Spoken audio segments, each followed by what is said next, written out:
රෑගේ සද්ද පොඩ්ඩක් සද්දේ ඇහෙනවද කියලා බලන්න ඕන චෙක් කරලා. මම ඩාන්ස් එකක් දානවා ඒක. ඩාන්ස් එකක් මෙහෙමයි ඉතින්. ඔව්. ඒක විසඳන්නත් බෑනේ. ඔව්. තියෙන්නේ මේ අතරේ එහෙ ඉඳලා පොරවත් අහුවෙන්න ෆෑන් කරගත්තා නම් මචං ප්‍රශ්නේ දෙනවා. ඒකත් අහුවෙන සමස්තේම අහුවෙන විදිහට පොඩ්ඩක්. ඒකත් මේකේ කෑල්ලක් තමයි දෙන්නේ.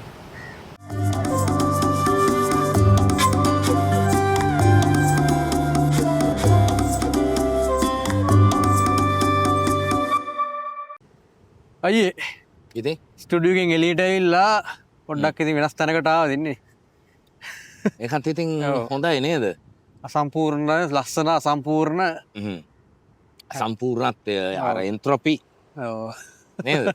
අපි කැමති එව්වා විතරක් තෝරාගත්තු දේවල් අර බොහොම සුසාදිත ඔව්. අපි අර විෂුවල්ස් වල පිබොනචි අරවමාන නිකුත් දේවල් එක්ක පර්ෆෙක්ට් කරන්න හදන එක.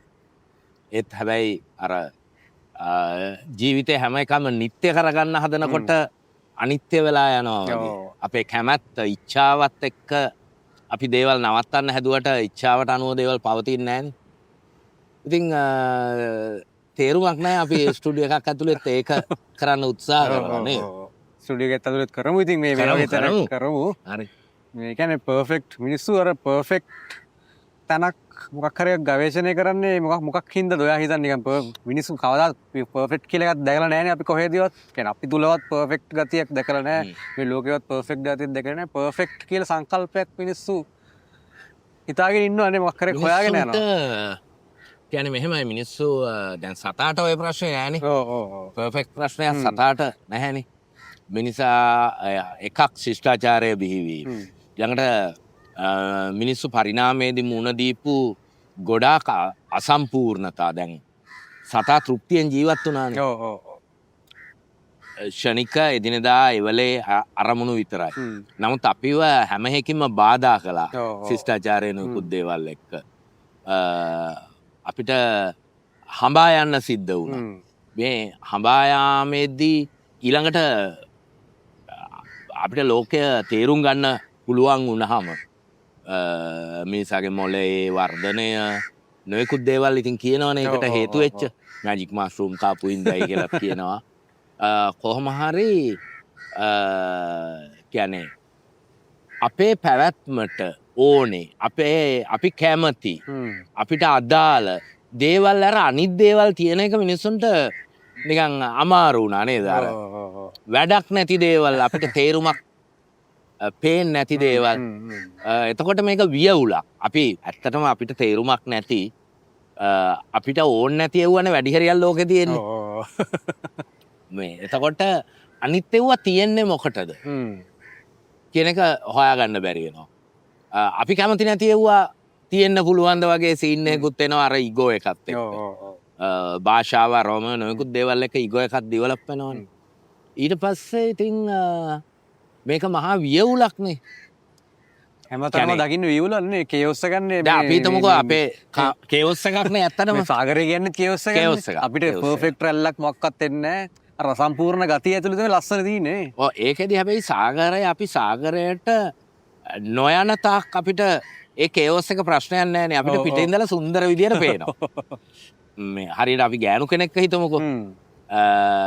පිට ඉන්න තාක්කල් අපිට එයා සුන්දරයි පර්ෆෙක්ට් ඔක්කොම තියෙනවා. හැබැයි අපි එයාගේ විශ්වයට ඇතුල් වුණාට පස්සේ එයා අපේ විශ්වයට ඇතුල් වුණාට පස්සේ අර මහ මුහුද මැද්දට ගියා වගේ තමයි. එතන ඉඳලා අපිට ඒකේ ඉම්පර්ෆෙක්ට් දේවල් අපිට ඒකේ කටුකත්වය අපිට ඒකත් එක පොර බදන්න ඕනේ නොයෙකුත් ඒවා එනවා. ඉතින් බොහෝ වෙලාවට අපි කැමති නැති විදිහට තියෙන දේවල් කැමති විදිහට තියාගන්න. ඒ විදිහටම තියාගන්න හදන try එක තමයි ඉතින් මේ පර්ෆෙක්ට් කරන්න උත්සාහ කරනවා කියන්නේ නේ. ඒක හරීම මේ විඩාබරයි.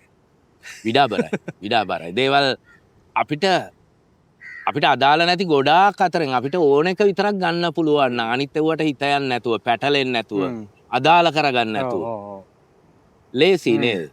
ඒක හරි අමාරුයි. ඔය ඕක මේ අර හින්දු දහමේ කියන්නේ අර විෂ්ණු ඉන්නේ ක්ෂීරසාගරේ පාවෙමින් ඉන්නවා කියලා කියන්නේ. මම හිතන්නේ ඕක වෙන්නත් ශේෂනාගයාගේ පිට. මත සාගරයේ මතු පිටේ සාගරයේ නැමැති ජීවිතේ නැමැති සාගරේ පාවෙමින් ගත කරනවා වගේ එකක් වෙන්නත් පුළුවන් නේ. ඔය පර්ෆෙක්ට් නැති ජීවිතේ කිව්වම අර මේ දවස්වල අයියට ලොකු ප්‍රහාරයක් දෙයක් තුනානේ Facebook එකේ ඉන්ටර්නෙට් එකේ පොඩි හැම අතින්ම ගන්න ගත්තා. ඔයාගේ අර ඔයාගේ තියෙන අසම්පූර්ණ ගතිය එයාලට සම්පූර්ණ කෙනෙක් ඕනි. ඔයාගේ අසම්පූර්ණ සමහර දත් නැති එක. ඒවා තමයි. ඒ කියන්නේ එයාලට ඕනේ සම්පූර්ණ කෙනෙක් ඇවිල්ලා කියන්න ඕනේ මොකක් හරි එහෙම එකක් නේ කතා කරන්නේ. ඒක තමයි. ඒ අර මේ පර්ෆෙක්ට් ආගමික ශාස්ත්‍රූවරු පර්ෆෙක්ට් පරමාදර්ශ ඕක අපි හිතමු බොහොම ලිබරල් බොහොම මේ අර පාරිභෝගික ජීවන රටාවේ නම් ගොඩාක් දේවල් පරිභෝජනය කරන ගොඩාක් දේවල් බ්‍රෑන්ඩඩ් දේවල් අරවනවා ඔක්කොම එල්ලගත්තු කෙනෙක් නේ ඔය පර්ෆෙක්ට් එක නේ. ඉතින් ඒක ඉතින් එකිනෙකාට සාපේක්ෂයි. අපිටත් එහෙම පර්ෆෙක්ට් එකක් තියෙනවා. හැබැයි ඒක මේ ලෝකේ වෙළඳපළේවත් ලෝක ධර්මය විසින්වත් එහෙම මේවා කරපු එකක් නෙවෙයි. ඉතින් අපි අපේ පර්ෆෙක්ට් එක අර පර්ෆෙක්ට් එකත් එක්ක හැම වෙලාවෙම ගැටෙන ඒක ආක්‍රමණය කරන ඒක බිඳ දමන අපිට මේ ඉම්පර්ෆෙක්ට් ගතිය එක්කනේ අපි පර්ෆෙක්ට් එක හොයන්නේ නේද? අර ඉම්පර්ෆෙක්ට් ගතිය දරා ගන්න ගොඩක් අමාරු ගතියක් තියෙනවනේ. මං දකිලා තියෙනවා මේ කියන්නේ නෑ ඒකේ පර්ෆෙක්ට් ගතිය මේ හරි ෆේක් එකක් ව්‍යාජයක් තියෙනවා නේද? රඟපෑමක් තමයි පර්ෆෙක්ට් වීමක් කියලා කියන්නේ දකින්න. ඉතින් ඒ කියන්නේ මේ දැන් ඔය මේ අපි බෞද්ධ විදාගෙන බුදුරජාණන් වහන්සේ තමයි පර්ෆෙක්ට්ම මිනිස්සයා කියන්නේ පර්ෆෙක්ට් කිසිම අවුලක් නැහැ පර්ෆෙක්ට්. අද බුදුහාමුදුරුවෝ ආවොත් මන් නෑ මේ මිනිස්සෙක් හැටියටවත් නෙවෙයිනේ වෙන දේවත්වයකටනේ ආරූඪ කරලා තියෙන්නේ. අද බුදුහාමුදුරුවෝ පහළ වුණොත් එහෙම දැන් අද හදිස්සි අපි කියමු මොකක් හරි ක්‍රමයකින් අපිට ගෙන්නන්න පුළුවන් වුණා කියලා. දැන් ලොකු අවුලක් වෙනවා. එදත් ඉතින් ඒ අවුල වුණා අන්තිම කාලේ අන්තිම මාස 3-4 වතුර පොදක් දෙන්න මිනිස්සෙට හිටියේ මේ ආනන්ද විතරයිනේ. හරි සියලු දෙනා දාලා කියන්නේ මේ යකා බුදු වෙලා නැහැ. ඒ අර මේක සූත්‍රයේ තියෙන ලිච්ඡවි පුත්‍ර සුනක්කත්ත කියලා කෙනෙක් හිටියා. එයා කියන බුදුහාමුදුරුවෝ ළඟට අවුරුදු මම හිතන්නේ ආනන්දට කලින් එයා තමයි පස්තායක වෙලා හිටියේ. එයා එයා විශ්වාස කරේ සැබෑම මේ කියන්නේ බුද්ධත්වය සහ එන්ලයිට්මන්ට් කියලා කියන්නේ රළු ප්‍රතිපත්තිත් එක්ක ගමන් කරන දෙයක්. දේවදත්තගේ මේ සංකල්පය තමයි අනුගමන එයා හිතා. කියන්නේ ඒ කාලේ මූලගතාවා නේ. ඒකයි ප්‍රාතිහාර්ය පාන්න ඒ වගේ ගතියක් එකක් බලාපොරොත්තු වෙනවා. ඉතින් එයා අච්චර අවුරුදු ගාණක් ප්‍රස්ථානය කරලා ඉවර වෙලා එයා අන්තිමට බුදුහාමුදුරුවෝ හැරගිහිල්ලා තියෙනවා බැනවදිමි මෙයා මේ බුද්ධත්වයටපත් වෙලා නැහැ. එයා බොරුවක් කරන්නේ මෙයා තර්කයට අනුව තර්කයෙන් බණක් කියනවා. ඒ තර්කයට අනුව මේ මිනිස්සුන්ට පොඩ්ඩක් ඇහුවා පොඩ්ඩක් අර දුක බැලන්ස් වෙලා තුනී වෙලා යනවා. ඒක තමයි මෙයා කරන්නේ. වෙන එයාට ප්‍රාතිහාර්ය වන්නත් බෑ මොකක්වත් බෑ කියලා එයා බැන ගිහිල්ලා තියෙනවා. බුදුහාමුදුරුවෝ එයාට මේ මෝඩ මිනිහෙක් කියලා බැලලා තියෙනවා. කියන්නේ දැන් අපි හිතාගෙන ඉන්න බුදුහාමුදුරුවෝ කවදාවත් එහෙම කියන්නේ නෑ නේ. හරි කාරුණික. බුදුහාමුදුරුවෝ කියන්නේ බොහොම රළු විදියට කතා කරපු. දැන් මේ පස්සේ වෙලා තියෙන්නේ මේ අර ජෛන කරන අය නොයෙකුත් එව්වත් එක්ක බොහොම සුකොමල මේ බුදුන් කෙනෙක් හදලා තියෙන කොටි මේක දැන් ලංකාවේදී අර මේ කැලුම් බුද්ධ මට්ටමට ගියානේ. හරි මහා පුරුෂ ලක්ෂණ සැන්ඩෝ බුද්ධ මට්ටමට ගියා. අර මේ සුකොමල සුවිනීත ලාලිත ඒ කෑල්ල ඔය ඇත්තටම මේ මොකක් ලලිත විස්තරේ සමහර දේවල් හයිලයිට් කරගෙන කියන්නේ ඒක ඊට පස්සේ පිස්සුවක් වෙනවනේ.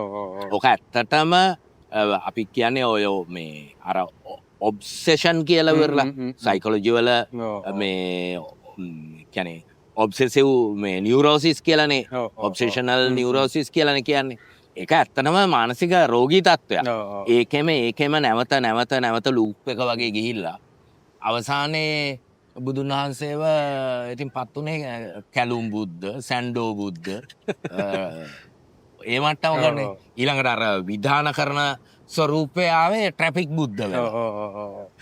මහා විහිළු සහගත එකක් නේ නේද? ඒක ඇවිල්ලා මේ දැන් ඔය මම දැක්ක සමහර වීඩියෝස් තියෙනවා බුදුහාඳුරු හරියම ශාන්ත විදිහට ඇවිදින නිකන් හරියම සුකුමාල නිකන් එහෙම චරිතයක් විදිහට තමයි පෙන්වලා කියන්නේ. මිනිස්සු ඉල්ලන්නේ ඒකනේ. ඉල්ලන්නේ ඇත්තටම ආවොත් එහෙම ලොකු ප්‍රශ්නයක් වෙන කියන්නේ අර අන්න හිතන ගහලා එනවන සම එහෙම මට්ටමට කෙනෙක්ට පුළුවන්ද මේ ආලවකව දමනය කරන්න? ඒක තමයි. හ්ම්? අන්න ඒ- ආලවක මේ ආලවකයාට යටත් වේවිද ඊළඟට අනිත් පැත්තට එහෙම සුකොමල චරිත බොහොම ඉමෝෂනල් එහෙම මේ ඕනට වැඩිය භාවාතිශය චරිතයක් වුණා නම් සුකොමල ඔය ධර්මයෙන්න්නත් බෑ ඔය හුඟක් අයට ජීවිතය මේ කියැනේ හිතාගන්න බැරි ප්‍රශ්නත් එක්ක එන මනුස්සයන්ට උත්තර ඒ ජීවිතය ප්‍රශ්න විසඳන්නත් බැහැනේ නේද? ඒක තව කතාවක් තියෙනවා. ඒ කියන්නේ මට මතකද චංකී සූත්‍රය වගේ චංකී සූත්‍රය තමයි. ඒකේ තියෙන බමුණෙක් එක්ක බුදුරහාමුදුරුවෝ කතා කර ඉන්නවා. එතකොට තරුණෙක් ඇවිල්ලා මැද්දට ඇවිල්ලා මේ කතා බහට එකතු වෙන්න හදනවා. ඒතර බුදුහාමුදුරුවෝ යාර තරුණයට බනිනවා මේ කතා කර ඉන්න මේ තරුණයා වැඩිහිටියෝ කතා කරගෙන ඉතන්ට එන්න එපා. ඔයා මේ එහෙම එන්න එපා. ඔයා පැත්ත කරලා ඉන්න කියලා. ඒතර බමුණ කියනවා එපා එහෙම කියන්න එපා. මෙයා පොඩ්ඩක් දැනුමගත් තරුණෙක්. මෙයාට අපිත් එක්ක කතා කරන්න මෙයාට දැනුමක් තියෙනවා. මෙයාට පරිචයක් තියෙනවා ඥානයක් තියෙනවා කියලා. එතකොට බුදුහාමුදුරුවෝ එයාගේ කියන එක කලින් මට බුදුහාමුදුරුවෝගේ නිගමනයේ වැරදුනා. තමන්ගේ නිගමනයේ වැරදුනා. මෙයා හොඳ මෙයාට එහෙම පරිචයක් තියෙනවා කියලා කලින් ඊට පස්සේ තේරුම් අරගෙන සම්බන්ධ කරගත්තා කියලා කියනවා. කියන්නේ අර ඔය කියන විදිහ අර පර්ෆෙක්ට් නැහැද? නෑනේ. ඉතින් එහෙමනම් මේ දිවැසින් මේ අර දිව්‍ය චක්ෂුවෙන් දකින්න බෑ. මේ මනුස්සය අනාගතේ මෙහෙම වෙනවා රවමලා සමහර දේවල් සම්බන්ධයෙන් එහෙම දැකීමේ දේවල් තියෙන පුළුවන්. හැබැයි වරදිනේ ඔක්කොම මේ කිසිම වැරදීමක් වෙන්න නැති පර්ෆෙක්ට්. කියන්නේ ඇත්තටම බුදුන් වහන්සේට වෙච්ච ලොකුම වැරද්දනේ අර සහම්පති ඇවිල්ලා කිව්වට පස්සේ ධර්මයේ දේශනා කරපු හරි. ඉතින් ශාසනයට මෙහෙම වෙනවා අවුරුදු 500ක් යන්න කලින් කියලා වරලා බුදුන් වහන්සේ කියලා තිබුණා. ඇත්තටම බුදුන් වහන්සේට තමන්ගේ විමුක්තිය මිසක් අනිත් අයට විමුක්තිය මේවා කරන්න ඕනේ නෑ නේ. ඔය මහායානෙ වගේ මහායානයේදී ඒ අදහස ආවට හැමෝම බුද්ධත්වයට පත් කරනවා කියන එක බුදුන් වහන්සේ ඇත්තටම තේරුම් අරගෙන හිටියේ මේක එහෙම වෙනස් වෙන්නේ නෑ. ලේසියකින් වෙනස් වෙන්නේ නෑ. ගලාගෙන යන රිද්ම් එකට ගලාගෙන යනවා කියලා තේරුම් අරගත්ත. ඉතින් අර දෙයක් ඇත්තටම බුදුන් වහන්සේ ලෝක ධර්මයට එරෙහිවනේ ෆයිට් කළේ. ලෝක ධර්මයෙන් ගැලවෙන්න ඊකට විරුද්ධව. ඒක අඩු ගානේ ලෝක ධර්මයෙන් පලා යන්න කියලාත් නැහැනේ. ඒක තේරුම් අරගෙන හැම දෙයක්ම කරන්නේ. මේ කිසිම දෙයක් කරන්න එපයි කියලා එහෙම එකක් නැහැනේ ඇත්තට. අයින්ස්ටයින් හරි අයින්ස්ටයින්ද නිව්ටන්ද කියලා මට මතක නැහැ කියලා තියෙනවානේ මේ මම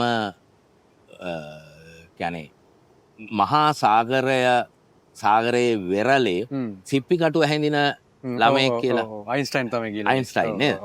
හැබැයි ඉතින් විද්‍යාව පරම කරගත්තු පරම කියන පද පරම කරගත්තු උදවිය විශේෂයෙන් නිරාගමිකයෝ හිතාගෙන ඉන්නේ තම මුළු සාගරයම දන්නවා කියලානේ. නමුත් දැන් අපි ගවේෂණය කරලා නැතිම කොටස සාගරය හැටියටනේ ගන්නෙ. දැන් ඇත්තම ගත්තොත් අපි කිසි දෙයක් දන්නේ නැහැ. දන්නේ නැහැනේ. දන්නේ නැහැ. අපි දන්න දේවල් දන්න පොඩි සංකල්ප ටිකක් අපි ඒක හරහා දන්නවා කියලා හිතා ගන්න අපි හදා ගන්නවා.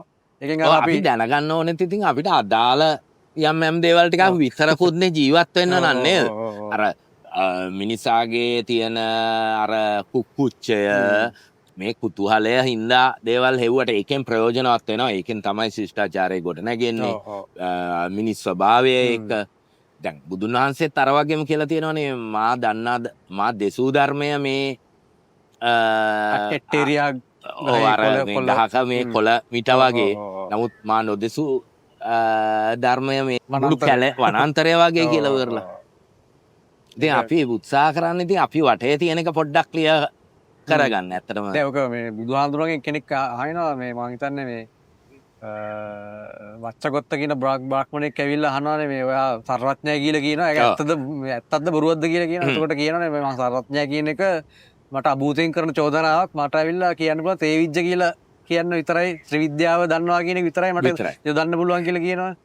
අම්බට්ට එනවනේ වෙලාවක මතකද? අම්බට්ට ඇවිල්ලා කියනවනේ බුද්ධ ඔයා සර්වඥ කියනවනේ. එහෙනම් ඉතින් කියන්නකෝ මේ අහසේ තාරකා කොච්චර තියනවද කියලා. ඔට බුදුන් වහන්සේ ගානක් කියනවා. දැන් බේරෙන්න බෑ කියලා දන්නවනේ මම ඇම්බැට්ටයා කියලා. ගාන කිව්වහම කියනවා නැහනේ අර ශාස්ත්‍රුන් කියලා තියෙන මෙච්චරක් කියලා අර ශාස්ත්‍රුන්. ඉතින් අන්තිමට ඕක ගිහිල්ලා බුදුන් වහන්සේ අහනවා අම්බට්ට ඔබ හිතන්නේ ආසේ තරු කොච්චරක් තියෙනවද ගානක් කියනවා. ඒ ගේමට කියන්නේ හරියට හරි අම්බට්ට ඔබ කිව් තරු ගාන තමයි මේ ආසේ තියෙන්නේ. ඉවරයිනේ ප්‍රශ්නේ මචං. දැන් ඊළඟට අර මේ ලෝකෙ මැද කොතනද කියලාත් අහනවනේ අම්බට්ට ඇවිල්ලා. කියනවනේ මේ කියන්නේ අවසානයේ කොහම හරි ඔය විදිහටම සංවාදේ ගිහිල්ලා ඉවරලා දැන් අම්බට කියනවනේ මේ කියන්නේ බුදුන් වහන්සේ කියනවා මෙතන කියලා. අම්බට කියනවා මෙතන කියලා තමන් ඉන්නද. හරියට හරි අම්බට ඔබ ඔය ඉන්න තැන තමයි ලෝකයේ මැද. ඇත්තටම සියලු මිනිස්සුන්ට ලෝකයේ මැද තමන් ඉන්න තැන අනිවාර්යයෙන් ඒක තමයි. හරි. තමන්ගේ කෝණයෙන්නේ නේද? තමන්ගේ ෆෝකල් පොයින්ට් එක තමන්ගේ ලෝකයේ. රසායන විද්‍යාඥයා රසායන වලින් ලෝකෙම අර්ථකථනය. අපි තුමු ස්නායු විද්‍යාඥයා ස්නායු වලින් විග්‍රහ කරනවා. ජීව විද්‍යාඥයා එහෙමයි. ඊළඟට ආගමික මතවාද එක්ක ඉන්න අය තමන්ගේ ආගමික මතවාදයත් එක්ක. කලාකාරයා කලාත්මක විදිහකට මේවා කරනවා. තමන්ගේ වෘත්තීන් හෝ තමන්ගේ භාවිතාව තමන් ඉන්න තැන කියන්නේ ඒක තමන් ඉන්න තැන ප්‍රායෝගික වේවලේ තමන් ඉන්නවද කියන එක නෙමෙයි. සමහරට තමන් ඔළුවෙන් ඉන්න තැනත් එක්කනේ අපි දේවල් දකින්නේ නේද? අපි හැම වෙලේම ඔළුවේ ජීවත් වෙන්නේ ඔළුවේනේ ජීවිතය ගැන ඔළුවේ හදාගත්තු එකක් නේ ඇත්තටම. අපි ගොඩක් වෙලාවට හැබැයි ලෝකේ ජීවත් වෙන අඩුයිනේ. අඩුයිනේ. අපි මන්න අපේ ඔළුවේ ඇතුලේ තියෙන ලෝකේ අපි ඒකමනේ මනුෂ්‍යයාගේ ප්‍රශ්නය නේද? සැබෑ ලෝකේ අන්න එකයි. සැබෑ ලෝකේ ඉම්පර්ෆෙක්ට්. නමුත් ඔළුවේ ඇතුලේ තියෙන ලෝකේ පර්ෆෙක්ට්. පර්ෆෙක්ට් එකක් තියෙනවා කියලා අපි හිතාගෙන ඉන්නවා. මේ ඔළුවේ ඇතුලේ තියෙන ලෝකේ හැම වෙලාවෙම සුසාදිතයි. ඒකට හැම වෙලාවෙම ඇත්ත ලෝකෙ විසින් අභියෝග කරනවා. අපි හිතාගෙන ඉන්නේ ඌට. ඒවා දවල් හීන හැටියට ඒවා බිඳලා දානවා. ඒවට නොයෙකුත් පැටලි ලියනවා, ගැටුම් එනවා. මේ බිඳ වැටෙන එකත් නොදැක අපිට ඉන්න පුළුවන්. තව දුරටත් අපි මෝඩයෝ නම් මෝහයෙන් මුලා වෙලා කියලා අවිද්‍යාව කියලා තව දුරටත් ඒකෙම යන්නත් පුළුවන්. එහෙම නැත්තම් මේ නෙව්ව අපිට ගණනය කරලා මෙහෙම වෙනවා. ඊළඟ දේවල් එක්ක කොහොමද මේ අවිද්‍යාවේ නොඉඳ දේවල් වලට මුණ දෙන්න කියලාත් ගන්න පුළුවන්. අනිවාර්යයෙන්. ඒක තමයි ජීවිතේ මේ මුහුදු රැල්ල වගේ තමයි තින්නේ. එනවා ඉවරයක් නෑ. ඒක ඉතින් සමස්තය අපිට තේරුම් ගත්තට පස්සේ ඉතින් ලොකු ගානකුත් නෑනේ. ලොකු අවුලකුත් නෑ ඉතින්. නෑ ඉතින් ඔය මේ ග්‍රීක මිත්‍යා කතා අනුව ඔය මේ යුරේනස් මුත්‍රා කරපු එවනේ. ඒ ටිකන්නේ මේ මුහුද හැදෙන්නේ. ඔය ඔක්කොම ඉතින් කියන්නේ මිනිස් මනස ඇත්තට මේ පැටලිච්ච අවුල කියන්නේ යථාර්ථයෙන් තොරව මනස වෙනම වැඩ කරන්න ගත්තාම මේකේ හිතුවිලි සංකල්ප මඤ්ඤණාවන්නේ ඇත්තට මඤ්ඤමකනේ අපි ඉන්නේ. මේ මඤ්ඤණාව කියන එක බුදුදහමේ ඉතා මේ විශිෂ්ට සංකල්පයන්නේ මිනිස් හිතේ ස්වභාවය, මනුෂ්‍ය ස්වභාවය වටා ගන්න. ඉතින් ඒ මඤ්ඤණාවෙන් මුදවා ගන්නනේ බුදුන් වහන්සේ හැම වෙලාවෙම උත්සාහ කළේ. නමුත් ඉතින් මඤ්ඤණා නැතුව මිනිස්සුන්ට ජීවත් වෙන්න බෑ. ජීවත් වෙන්නත් බෑ. ඒකත් තියෙන්න ඕනේ ජීවිතේනේ. ඒකත් එක්ක තමයි ගලාගෙන යන්නේ ඉතින්.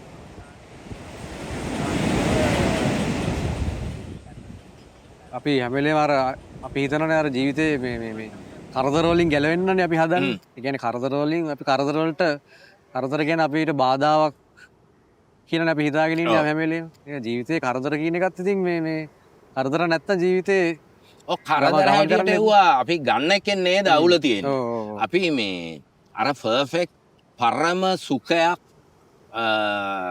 ඉමජින් කරගත්තාම අනිත් හැම එකක්ම ඒකට කරදරයක් හැටියට එනවනේ. හැබැයි අපිට ඒක නොගෙන ඉන්න පුළුවන්. මේ නොගෙන හිටියොත් නොගෙන ඉන්නවා කියන අමතක කරලා දාන එක නෙමෙයි ඉතින් අර නොගෙන හිටියොත් ඒක කරදරයක් වෙන්නේ නෑනේ ඇත්තට. ඒක දකින්නවා, තියෙනවා, එනවා යනවා. එහෙම ඇත්තටම නොඇලී ඉන්නවා කියලා බුදුන් වහන්සේ දේශනා කරන්නේ ඕකනේ ඇත්තට. දේවල් දකින්න. නමුත් ඒවා අර දැඩිව ගන්න එපා. ඒක ඉතින් ඇත්තටම රඳා පවතිනවා එක යම් චරිතවල ගුණාංග සමහරවිට අපි මේ පැත්තෙන් ජෛව රසායන පැත්තෙන් විග්‍රහ කළොත් හෝමෝනමය මට්ටම් එක වයස් එක්ක සිද්ධ වෙන හෝමෝනමය වෙනස්කම් දැන් ඉතින් ඔය රජස් තමස් සත් කියලා ඉවරලා පුද්ගලින්ව වර්ග කරනවනේ ආයුර්වේදේ උනත් ඒ විදිහට ජානමය ලක්ෂණ නොයෙකුත් එවුවා එක තමයි එවුවා රඳා පවතින්නේ නේද? කියන්නේ නොඇලී ඉන්නවා දැඩිව නොගන්නවා කියන එකෙත් පර්ෆෙක්ට් එකක් නෑ. නොඇලී ඉන්නවා කියන එකේම මේ නොඇලී ඉන්නවා වෙන්නෙම ඇලීම තිබුණාම තමයි. බුදුහාමුදුරුවෝ අර ප්‍රශ්නයක් වෙලා පාර්ලිමේන්තුවට යන්නේ. ඔව්. ෆුල් ඩිප්‍රෙස් වෙලානේ යන්නේ නැත්නම් මොන මංගල්‍යයක්ද මේ ආනන්ද තෙරුන් වහන්සේලා කියන්නේ නැතුව ගිහිල්ලා. ඔව්. ඒ වගේ දැන් කරදර කියන එක ඉතින් මේ කරදර කියන එක අපේ ලයිෆ් එකත් එක්කම තියෙනවා කියලා ඉවරලා ඒක අනිවාර්යෙන් තියෙන දෙයක් හැටියට ගත්තාම ලේසි. මේ ඩුප්ලිකේෂන් රෝඩ් එකේ ඉස්සර ආකිටෙක්ට් ෆර්ම් එකක් තිබුණා ටික හයි එන්ඩ් එකේ අයට මේ ඔය වාස්තු විද්‍යාව වැඩ කරන තැන ඒකේ නම කරදර. ආකිටෙක්ට් ෆර්ම් එක. හරි. මේ කියන්නේ හයි එන්ඩ් එකේ ක්ලයන්ට්ලා ඒගොල්ලන්ට හිටියේ. ඒකේ මේ දොර තිබුණේ අර මඩුවන් වෙල වලව්වේ දොර ගැන කියනවනේ අර සුද්දන්ට මෙහෙම මේ කොන්ද නවාගෙන රින්ගන්න විදියට. ඒ විදිහට ඒකේ උළුවස්ස තිබුණේ දැන් මෙහෙම අපි දන්න උළුවස්ස මෙහෙමනේ. මේකේ තිබුණේ මෙහෙම කියලා මෙන්න මෙහෙම. හරි. වගේ මේ අතනින් කිසි කෙනෙක්ට හිටගෙන ඇතුල් වෙන්න බෑ. මෙහෙම ඔළුව නවාගෙන යන්න ඕනේ. කරදරයි. කියන්නේ බුදුන් වහන්සේ ගෘහය ගත්තෙත් එහෙමනේ නේද? මේ කියන්නේ අර කැණි මඩල සින්දා ඒක ඉදිරියට ගත්ත තුලින් කරන්නේ ගිහිගේ කියන්නේ ගිනිගයක් කියන එක. කරදර කියන්නේ ඇති වෙන දෙයක්. ඉතින් කරදර එන එක ගැන දුක් වෙන්න එපා. මොකද නැති වෙනවා. සතුට එන එක ගැන ඕනට උදම් වෙන්නත් එපා. මොකද නැති වෙනවා. කියන්නේ අර මේ මිනිස්සු ගෙවල් හදාගත්තේ ඇත්තටම පරිණාමයේදී මූණ දීපු ගැටලු වලදී එන පාරිසරික ප්‍රශ්න ටිකෙන් සහ ආරක්ෂාව තම උපයාගත්තු දේවල් වල ආරක්ෂාව උදෙසා. නමුත් ඒ කරදර තොගයෙන් ගැලවෙනකොට ගැලවෙන්න කරන උත්සාහය නිසාම තව කරදර තොගයක් ආවා. ඒ කරදර තොගේ තමයි ඉතින් ඒ අග්ගඤ්ඤ සූත්‍රයෙන් පස්සේ කියපු අපි මේ දිගටම යන්නේ. ආපහු අපිට කැලේට යන්නත් බෑනේ. භූමි පප්පට කකා රසබලෝදිවක ඉන්න යන්න තිබුණා නම් ප්‍රශ්න විසඳෙනවා. දැන් ධානය වඩනවා කියලා කියන්නේත් අර මනස ඇතුලේ තියෙන කරදර වලින් මිදෙන්න කරන මේ ගමනක් නේ ඉතින්. අපිට මනසේ තියෙන ඇතුලේ තියෙන කරදර සිතුවිලි හින්දා කරදර. සැපයිනේ ඒක ධානයකට ගියාම. සිතුවිලි හින්දා කරදරයි. ඒ සිතුවිලි කරදරේ හින්දා අපි එකෙන් මිදෙන්න හදනවා. ඒකක්නේ ධානය. හැබැයි ධාන නම් දැන් ඉතින් අපේ වෙලා තියෙන කරදරයන් වෙන ගානට ගිහිල්ලා ඒකේ තියෙන සුඛය වෙනුවට අන්තිම දුකේ වැටිලා අල කරදරයක් කරගෙන ඒක. ඔව් කියන්නේ මානසික රෝගීන් බවට පත් වෙන තැනටම භාවනා ධාන ඒවා ගිහිල්ලා තියෙනවනේ ඇත්තටම. ඒ කියන්නේ ධාන කියන එක தත්ත්වය මම කියන්නේ අර එක්තරා කාලයකදී ඒක තිබුණා.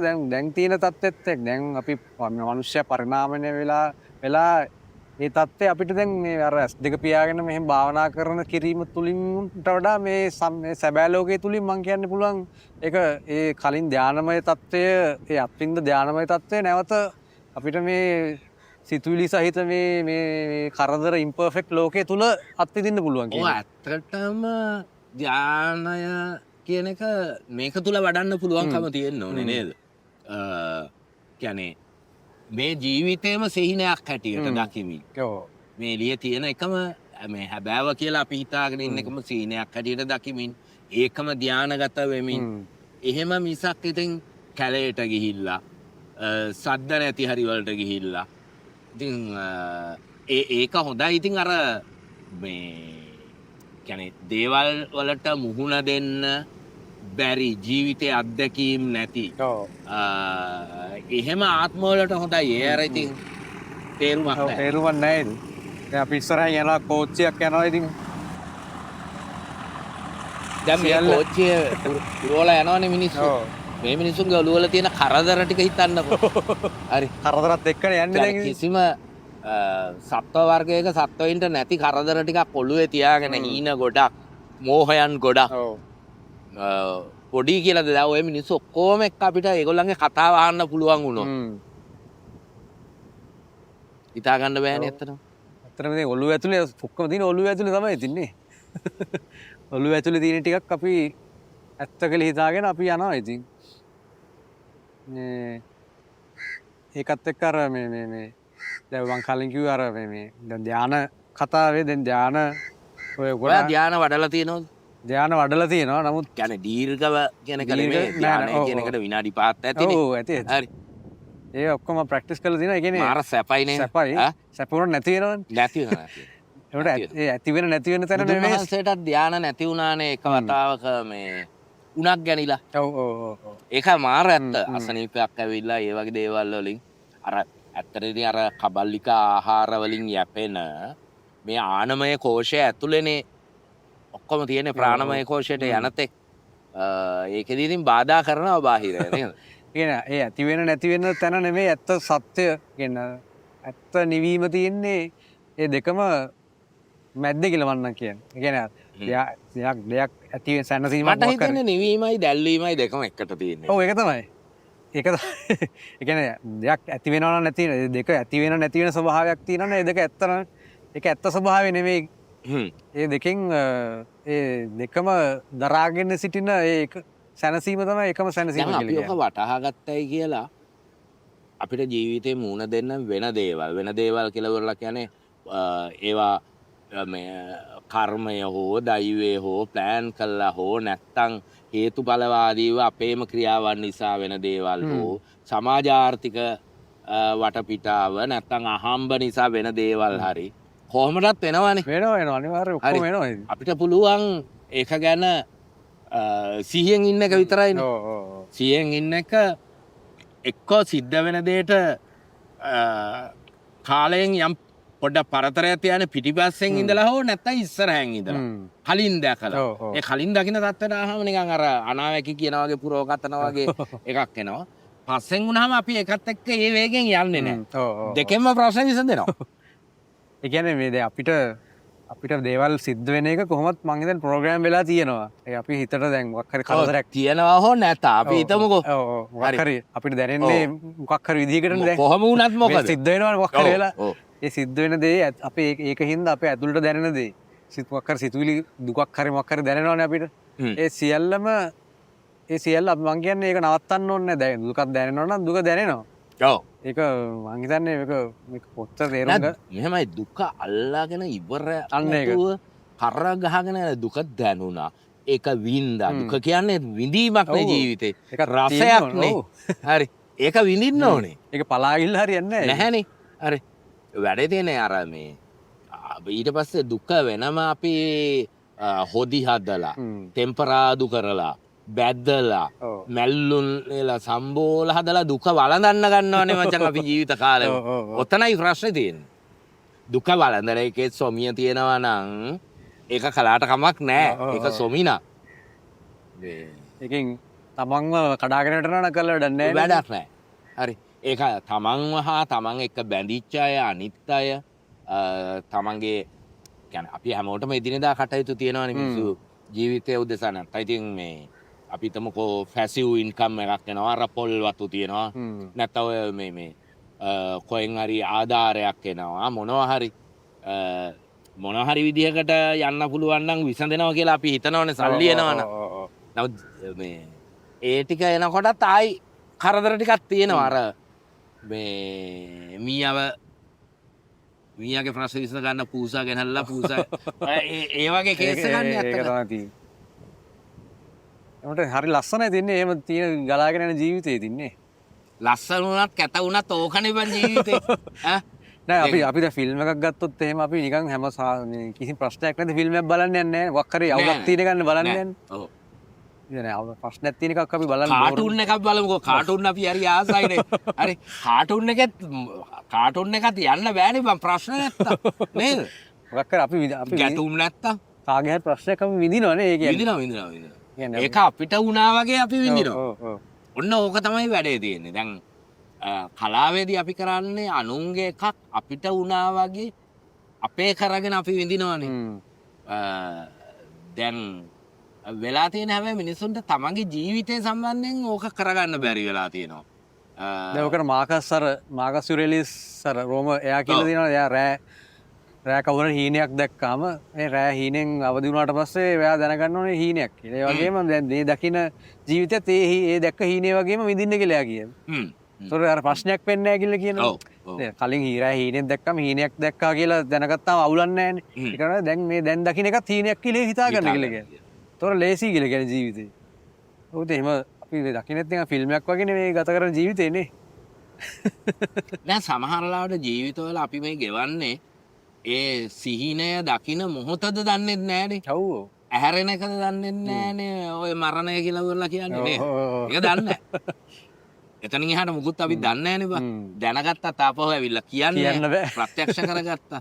එතකොට මේ පිට ඉඳලා අපි දකින දේ එතෙන්ට ගියාට පස්සේ ඒ විදිහට නෙවෙයිනේ.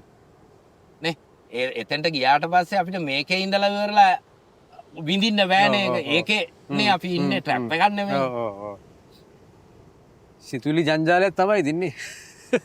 කියන්නේ මොකක්ද තියෙනවනේ ආරාන්තෝ ජටා බහි ජටා බ්‍රහ්මජාල සූත්‍රයේ ඉතින් බුදුන් වහන්සේ උත්සාහ කරන්නේ මේ විශ්වයේ තියෙන මේ පටලවිල්ල මේ ජාලය බ්‍රහ්ම ජාල කියන එකේම තියෙනවනේ මැවුම් කරුවානන් ඒ මැවුම් කරුවානන් කියන්නේ පුද්ගලත්වයෙන් කැඩුවට සමහර වෙලාවට අර අද්දෛවත වේදාන්ත වල වගේ පිට ඉන්න මැවුම් කරුවෙන් නෙමෙයි මේකම වෙන්න පුළුවන්. මේකම වෙන්න පුළුවන්. දැන් මේ උගාක් මේ විද්‍යාත්මක ටෝක් දෙන අයගේ තියෙන ප්‍රශ්නය තමයි තමන්ගේ විද්‍යා ශාස්ත්‍රයෙන් තමයි ලෝකෙම දකින්නේ. හරි.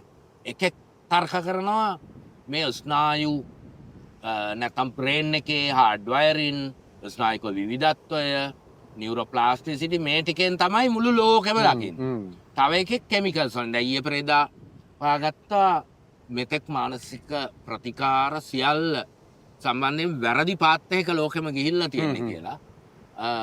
කියන්නේ මේ මොලේ ඇතිවන මේ අර අපි කියන්නේ කියන්නේ ඔය කියන්නේ අර දැවිල්ලක් වගේ දෙයක්.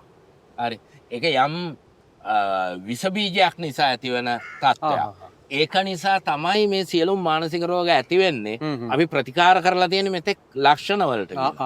ඉතින් දැන් සමහර වෙලාවට ආයුර්වේදය නැත්නම් යුනානි කියන්නේ චීන වෙදකම් ඇතුලේ දැන් ඔය රත්පිත් උන්මාද කියලානේ ડિප්‍රෙෂන් අරවම මේ ආයුර්වේදයේ වර්ග කරන්නේ. ඒව ඇතුලේ තියෙන සමස්තයට වෙදකම් කිරීමනේ. කොටස් වලට නෙමෙයි.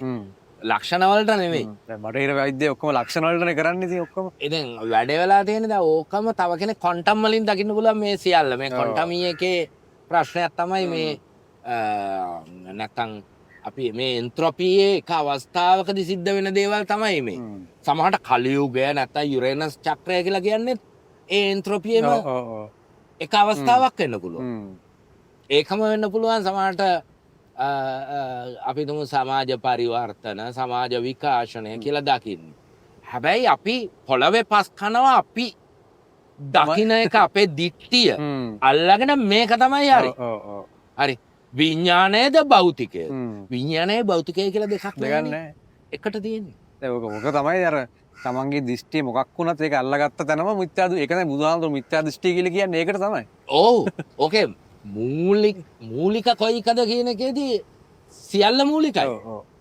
සියල්ල මූලිකයි මේ එකකට කලින් එකක් ඇති වෙලා ඒක හින්දා අනිත් එක ඇති වෙනවා කියලා නෑ මේ සමස්ත දේ වෙනවා.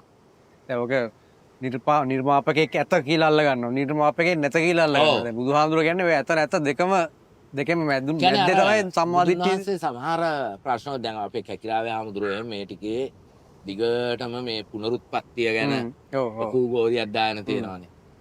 දැන් ඔයා දකින්න කොහොමද පුනරුත්පත්තිය ඔයාගේ පුනර්භවය කියන එක? පළවෙනි කොටම මෙහෙමයි. මට නම් තිබ්බත් එකයි නැතත් එකයි.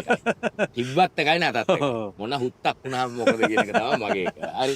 මලාට පස්සේනේ. හරි. තියනවා නම් තියනවානේ. හරි.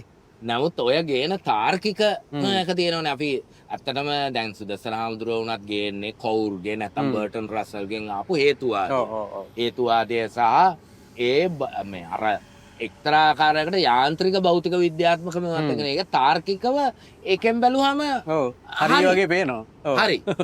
හුඟක් කෙව්වා එහෙම නෙවෙයි ලෝකේ. හරි.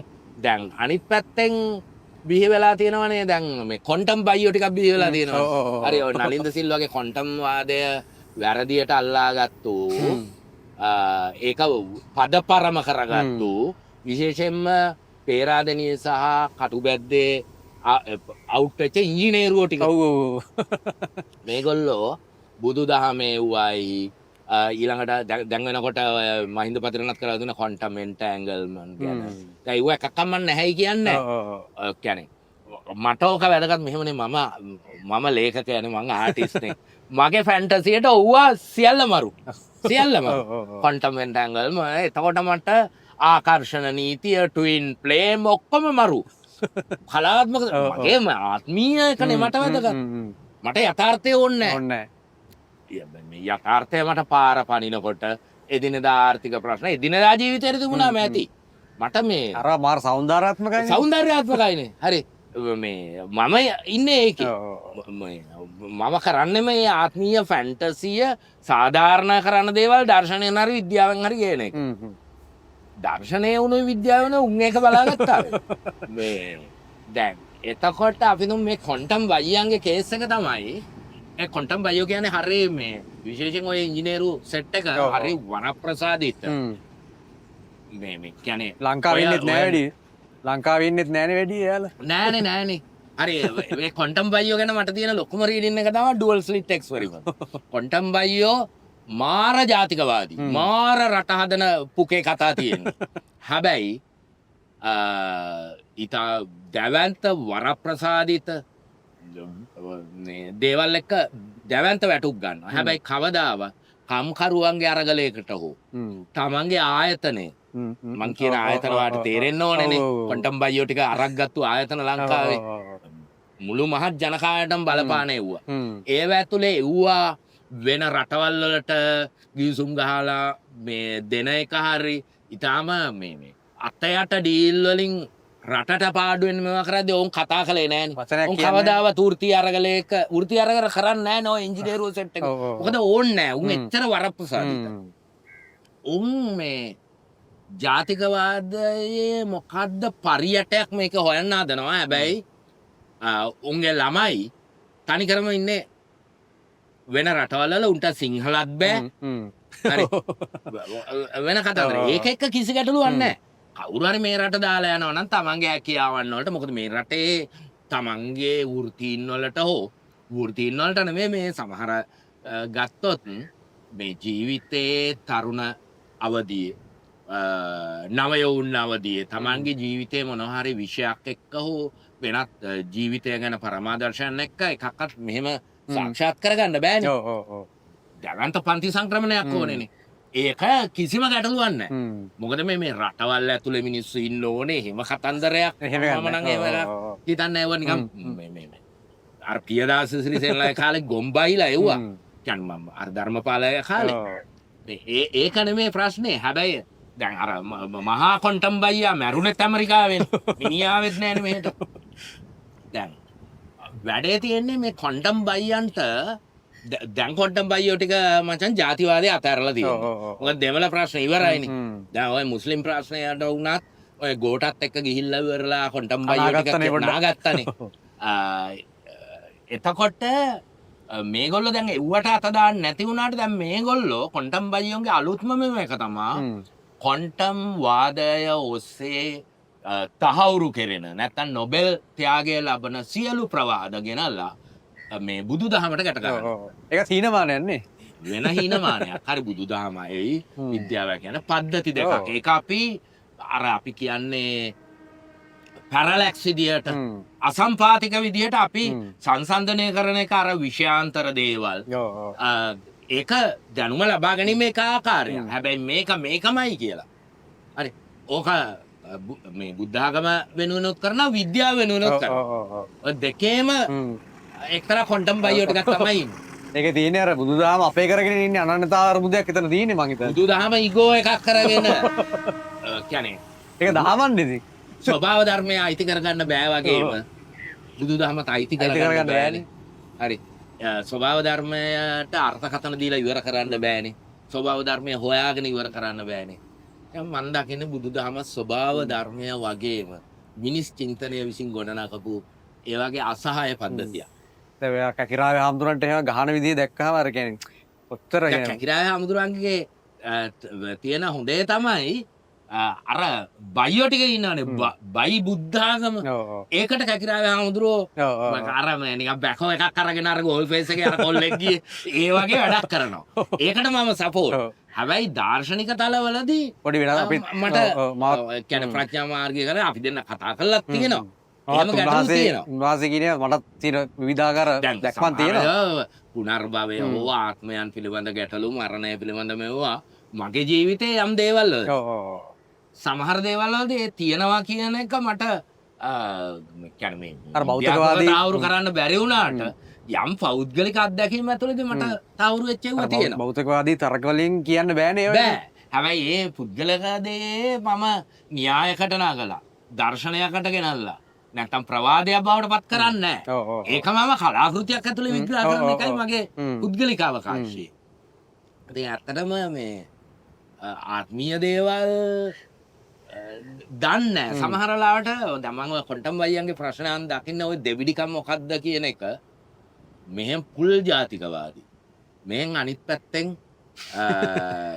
අන්තිම මේ ගෝලීය මට්ටමේ දේවල් එක්ක තමයි සියලු දේවල් කරන්නේ. කොහොමදත් අර මේ ලංකාවේ උන්ට මේ පිටරටට ගිහිල්ලා අතරමං වුණාමනේ නොස්ටැල්ජියා වෙන්නේ ජාතියයි අම්ම කෙරෙද්දවත් එහෙත් ගිහිල්ලා පන්සල් දාගෙන පුළුවන් නම් අර ක්‍රීවිල් කාර්යෝ බෝපැල හන්දි වල හිටෝලා පාරේ වාහනයක් හරවන්න බැරි කරනවා වගේ. එහෙම කේස් එකක් තියෙනවනේ. ඒ රටවල වලටත් ඔය සංක්‍රමණික වාතය ඇතුළට මුණුත් ටිකක් ඉන්නවනේ. ඉතින් මේ අර දැන් ඒ ආහාරය අරව භුක්ති විඳිනවා. එහෙට පෙන්නනවා ජාතිකත්වය. මෙහෙට ඇවිල්ලා අසුද්ධ එක පෙන්නනවා. මේ අනන්‍යතා අර්බුදය. මේකම මං හිතන්නේ ක්වොන්ටම් වලින් විග්‍රහ කළොත් ඩුවල් ස්ලිට් එක්ස්පෙරිමන්ට් ඒක තමයි. හරි ද්විත්ව සිදුරු පරීක්ෂණය. අනෙකාගේ බැල්ම නැත්තම් නිරීක්ෂකයා එනකොට සමාජයේ එනකොට මහා අනෙකා ඉන්නකොට තමන්ගේ හෘදේ සාක්ෂිය එනකොට අපි ඝන වෙලා ද්‍රව්‍ය පදාර්ථය බවට පත් වෙලා අපි මේ දැඩිව ජාතිකවාදී හෝ මොකක් හෝ වෙනවා. සදාචාරවාදී හෝ මොකක් හරි. හැබැයි නිරීක්ෂකෙක් නැති වෙච්ච ගමන් අපි තරංගමය විදියට අපේ නිදහස් ජීවිතය ගෙවනවා. මේක ඇත්තටම ලිංගිකත්වය සම්බන්ධව ලකානියානු මනෝවිශ්ලේෂණය ඇතුලේ කතා කරන්නේ මේකනේ. හරි. අනෙකාගේ බැල්ම අනෙකා මේ තහංචිය මේ දේවල් එක්කනේ විනෝදය ආරම්භව තියෙනවා කියන්නේ.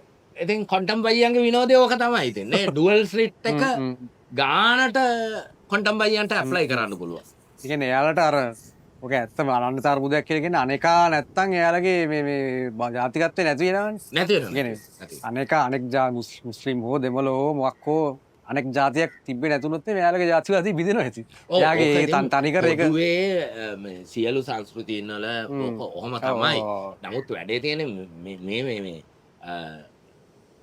කියන්නේ ඒකේ තියෙන දෙවිඩි පිළිවෙතේ ප්‍රශ්නේ තියෙන. ඒක දෙන දෙවිඩි පිළිවෙතත් එක්ක මේ නැති පරියටයක් ගැන උදම් අනාන කරන විකාරසගත වැඩේ තමයි ප්‍රශ්නේ තියෙන්නේ ඇත්තටම. අපිටත් ඉතින් ආතල් අනේකා විදිහට ජාතිකවාදී ඉන්නවා. ඒගොල්ලන්ගේ අපිට ගොඩාක් දේවල් ඉගෙන ගන්න පුළුවන්. දැන් ඇත්තටම ඕකත් එක්ක පැටලෙන එකෙන් අපි නලින්ද සිල්වාගේ ඉඳලම ඉතින් ඕකේ පැටලෙනවනේ. මග ඇරලා යන්න බැරි එකන්නේ. කියන්නේ ලංකාවේ පාරවල් වල යනකොට සිද්ධ වෙන ප්‍රශ්නකින් ගැලවෙන්න බෑනේ. ඒ වගේම තමයි ඉතින් මේ චින්තන මතවාද මේ සංස්කෘතික දේවල් ඒවත් එක්ක යද්දී අනිවාර්යෙන් ඉතින් අපිට ක්වොන්ටම් බයියෝ අභිමුඛ වෙනවා. නමුත් ක්වොන්ටම් බයියෝ මේ තමන්ගේ ආත්මීය අර්බුදය සහ අනන්‍යතා අර්බුදය පන්න ගන්න පුළුවන් වුණා. මං හිතන්නේ ඒක පන්න ගන්න ඊළඟට ඒගොල්ලගේ දරුවෝ පන්නගන්නේ ගැනේ සමතුලිත හෝ තිරසර ආකාරයකටද කියන එක අපි දන්නේ නෑ. මගේ අත්දැකීම අනුව නම් හුඟා කොන්ටම් බයියන්ගේ දරුවෝ කිසිදු මුලක් නැති එවුන් බවට තමයි පත් වෙලා තියෙන්නේ. අර ඉන්ටර්නැෂනල් ස්කූල් වල ගිය මේ දරුවෝ හුඟ දෙනෙක් ඉන්නේ. හුඟ දෙනෙක් සියලු දෙනා නෙමෙයි. ඒක මේ පවුලේ සහ අම්මා තාත්තගේ තියෙන දැනුවත්භාවය, ඔවුන්ගේ සංස්කෘතික භාවය, අධ්‍යාපනය වෙන්න පුළුවන්. නැත්නම් ඔවුන්ගේ තියෙන මේ මොන හරි පිහිටි ගුණයක් එක්ක එහෙම නොවිච්ච අය ඉන්නවා. අතලොස්සයි. ඔය නලින් සිල්ලා ගැන කිව්ව හින්දා මට මතක් වුණේ එක්තරා යුගයක මගේ ජීවිතෙත් බොහෝ ලොකු කොටසක් බවට පත් වෙලා හිටියනේ නලින් සිල්ලා කියන චරිතය. කියන්නේ එයාගෙන් ඉගෙනගත්ත දේවල් ගොඩක් තියෙනවා. දවසක් මං එයාව හම්බෙන්න ගිහිල්ලා පොඩ්ඩක් ඔය නිවන ගැන කතා කරා. ඒතර එයා කිව්වා එයාට මේ මට නිවන ගැන කියන්න දෙන්න එපා. මට දැම්ම නිවන් දකින්න බෑ. මට තව ඉන්න ඕනේ. මට තව ඇවිල්ලා මේක කරන්න දේවල් ටිකක් තියෙනවා. අපි කියන එකමයි ඉතින් හැමෝටම තියෙන තව චුට්ටක් තියෙනවා. තව චුට්ටක් ඉන්න ඕනේ. ඕකනේ. මෙහෙම කොන්ඩම් බයියන්ගෙන් මං හිතන්නේ සමාජ කතිකාවට මොනාකාරය හෝ අපිවත් දැනුවත් කරන මට්ටමේ. හරි. දායකත්වයක් සපයන්නේ මං හිතන්නේ අපේ තමලු මලිත් පියදිගම තමයි. ඔහුගේ විද්‍යාව සම්බන්ධව ඔහුගේ කියවීම ඉතා විශිෂ්ටයි. සමහර දේවල් නිව්ටන් ගැන, සේනෝ ගැන. හරි. සහ ඔහු විද්‍යාව ඇතුලේ තියෙන අවුල ඉතා හොඳින් දකිනවා. නලින් එක තියරියක් හැටියට කිව්වේ මේවා කතන්දර අරවම කියලා. නමුත් තමලු ඉතාම සියුම් ආකාරයකට ඔහු මේ හැම දෙයක්ම ගැන ස්ටඩි එකක ඉන්නවා. එක මතවාදී අර අසම්පාතනයක් තිබුණත් ඇත්තනම ඔහු අවංකව දැන් විශේෂයෙන් මෑතකදී ඔහු මේ ආර්ට් සම්බන්ධය දේවල් ටිකක් ගෙනලා තිබුණා. මේ කලාව කියලා දාර එරික් ඉලයප්පාරච්චි කියනවානේ අපේ කලාව කියන ලේබලය යටතේ කලාව නොවන සියල්ල පරිවාහනය කරන කුණු ලොරියක් බවට පත් වුණා කියලා. no art please කියලා එරික් කියනවානේ. ඒකම ඉතාම අපූර්වට විස්තරණය කරලා තමලු ලියලා තිබුණා. ඉතින් අතරම මම මේ දැන් තමලුව දකින්න සමහරලාට උඟ දෙනෙක් බයියෙක් හැටි. නමුත් ඔහු විද්‍යාව සම්බන්ධයෙන් ඔහුගේ තියෙන පුළුල් කතිකාමය දැනුම ඉතා අගේ කියලා මට හිතෙන්නේ. දැන් පුනර්භවය ගැන කතා කරන්නේ අපි. මට තියෙන පුනර්භවය ගැන උත්තරේ මේක තමයි. මේ මුහුද තමයි පුනර්භවය. ඒක තමයි මට පුනර්භවය කියන්නේ නම් අපේ ජීවිතය ඇතුළෙම සිදුවෙන මේ දෙයක් හැටියටනේ ගන්නෙ. මේ මුහුද වගේ තමයි මට නම් මුහුද අපිට වචනෙන් විස්තර කරන්නත් බෑනේ. ඒක සමහරලාට ඉතින් දැන් මේ කය මේ ආනමය කෝෂය අතෑරලා යනවා කියන එක ශක්තිය ඕව ක්වොන්ටම් එකත් පටලවලා කියනවනේ. ඉතින් දැන් අපි කියමු මේ රැල්ලක් තමයි අපි මේ මොහොත. ඒ රැල්ල ආයි යනවා ආයි රැල්ලක් එනවා. මං හිතන්නේ ඕවා තපනීය ප්‍රශ්න කියලා බුදුන් වහන්සේ කිව්වේ ගන්න එපා කියලා. තථාගතයෝ නැවත ඉන්නවද නැරුණට පස්සේ ඉන්නවද නැද්ද? ඒ උත්තර දුන්නේ නැහැ නේද? නෑනේ. හරි. ඉතින් අපි තපනීය ප්‍රශ්න පටලෝගෙන අපි මේ ඇටවල්ලෙන් අල්ලගෙන වගේ මං හිතන්නේ තේරුම් නැහැ ඕක. මොකද ඔය තපනීය ප්‍රශ්න මේ ලෝකේ ඉවර වෙච්ච දවසට මිනිස් පැවැත්ම නවතිනවා. හරි. ඒ නිසා ඔහෙ ගියා වෙති. හරි. වැඩේ තියෙන්නේ ඒක හරිය මේ අර මේ ගොන් ආතල් මෝඩ ජෝක් විදියට යන්නේ නැතුව කියන්නේ ඕනේ පස් කනවනේ. වෙනස් මොකක් කර වෙන කෙනෙක් මොකක් කර මතයක් කිව්වම උට මාර ගහන්න එන්නේ. ඕ කියන්නේ සිංහල බෞද්ධ තම්බියෝ වගේ තැනටනේ පත් වෙලා තියෙන්නේ. මරනවා කියනවා. මාර වැඩක් නේ ඒක ඇත්තටම. මුස්ලිම් මූල ධර්මවාදය ගැන කතා කරනවා. සමහර එවුන් ඇසිරෙන්නෙම සිංහල බෞද්ධ තම්බි හැටියට. හිතන්නකෝ ඒක. ඒකත් මාර මේ ගන්නේ. කියන්නේ එයාලට විරුද්ධ අන්තිමට එයා. ඕක තමයි ඉතින් ලෝකය විවිධයි නේද? නානත්ත කාය නානත්ත සංඥා. කියන්නේ ඒ විවිධත්වය තමයි ඉතින් වැඩේ නේද? අන්තිමට ජීවිතේ අන්තිමට ඉතුරුලා තියෙන ඒ ටික තමයි ඉතින්. ඉතින් මුහුද දිහා බලාගෙන අපි ඒ වචනේ විස්තර කරන්න බැරි මුහුද දිහා බලාගෙන අපි අවසන් කරමු එහෙනම් ඉතින්. මුහුද කවදාවත් අපෙන් තපනීය ප්‍රශ්න අහන්නේ නැහැ නේ. මුහුද කියන්නේම තපනීය ප්‍රශ්නයක් නේ ඉතින් ඒකයි. ඔව්. ඉවරයක් නැහැ හැමදාම ගලාගෙන එනවා. අපිත් බලාගෙන ඉන්නවා හැමදාම. දැන් දැන් අපි හිතමු අර ඉම්පර්ෆෙක්ට් එක මුහුදේ නැද්ද? ඒකද මුහුද අපිට කියන්නේ අඳුරා ගන්න බැරිද? ඉම්පර්ෆෙක්ට් එක කොහොමද එච්චර පර්ෆෙක්ට් දෙයක් හරියට මුහුද අපිට එන්නේ? ඒකනේ දැන් අපි කවදාත් අපිට සමහරවිට අපිට ඕනේ නම් මෙන්න මෙතනට රැල්ල ආවන ලස්සනයි කියලා. නමුත් එතනට එන්නේ නැහැ. අපි හිතන අපි බලාපොරොත්තු වෙන දේවල් තියෙනවා. නමුත් ඒ අර එතෙන්ට එන්නේ නැති එකේම නේද? ඔව්, ඒක තමයි. ලස්සනයි ආකල්ලක ඔක්කොම තියෙනවා. ඔව්. හැබැයි ජීවිතේ අපි බලාපොරොත්තු වෙනවා අපි සූත්‍රගත කරලා සමීකරණගත කරලා ඒ විදියටම වෙයි කියලා. ඒත් මුහුද වගේම තමයි ඉතින්. ඒක සමස්තය බාරගත්තාම ඉතින් ලේසි. එනතින් අයියේ අපි නැවත මැදිරියේදී හම්බ වෙමු. අපි මුහුදායිනේ හරි මැදිරියේදී මැදිරියේදී හරි හම්බ වෙමු. එහෙනම් මතක් කරන්න ඕනි මේ අද ඉඳන් අර්ථකථා අපේ පොඩ්කාස්ට් එක අර්ථකථා කියන channel එකේ තමයි අපි අද ඉඳන් අර්ථකථා එක පබ්ලිෂ් වෙන්නේ. ඒ නිසා මතකතු එකත් subscribe කරලා තියාගන්න කියලා ඉල්ලනවා. එහෙනම් අයියේ අපි හමු වෙමු.